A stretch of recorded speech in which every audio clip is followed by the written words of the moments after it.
if you've been on Reddit recently, I'm sure you will have seen leaks from the new game in 2025 already. Not only have there been like video leaks, but there's also been basically data mining, which I know you all love, as we've discovered from many different games. Basically, the data mining, they go through the files and they just look at file names and see what they can decipher from the file names. And what they found is they found the Battlefield 2025 matchmaking system.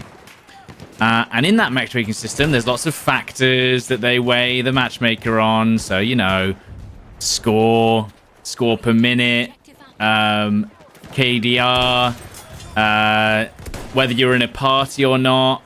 Pretty normal things. But obviously, people are very much concerned. They're very much concerned that this is going to be a harsh matchmaking system, just like Call of Duty. And bearing in mind, by the way, that it is very heavily suggested that there's going to be a BR, because there's basically three things that the matchmaker's been found in, which is something called Granite BR, Granite Gauntlet, and Granite Multiplayer, I think. So there's three different things: Multiplayer, Battle Royale, and Gauntlet. I can't remember what Gauntlet was. I don't know if you guys know what it is. But yes. But so basically, essentially, there is some form of matchmaking in the next Battlefield game. The good news, somewhat, is that the matchmaking shouldn't be any different to what it was in 2042, allegedly. So according to David Serland, who's the lead game designer of Battlefield 6, Battlefield 2025, he's essentially said, look, there is a matchmaker in the game, but the matchmaker's been in the game since 2042. So if you've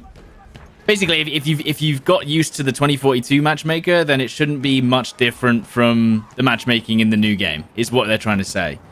So if you noticed any, I mean, I'm sure there is some sort of form of SBMM in Battlefield 2042 in some way, but as I said, it shouldn't be as noticeable at Call of Duty. So basically what they're saying is yes, there is this SBMM. Yes, obviously that matchmaking leak is technically true, but it shouldn't be any different from what we already have in 2042, is what they're trying to say.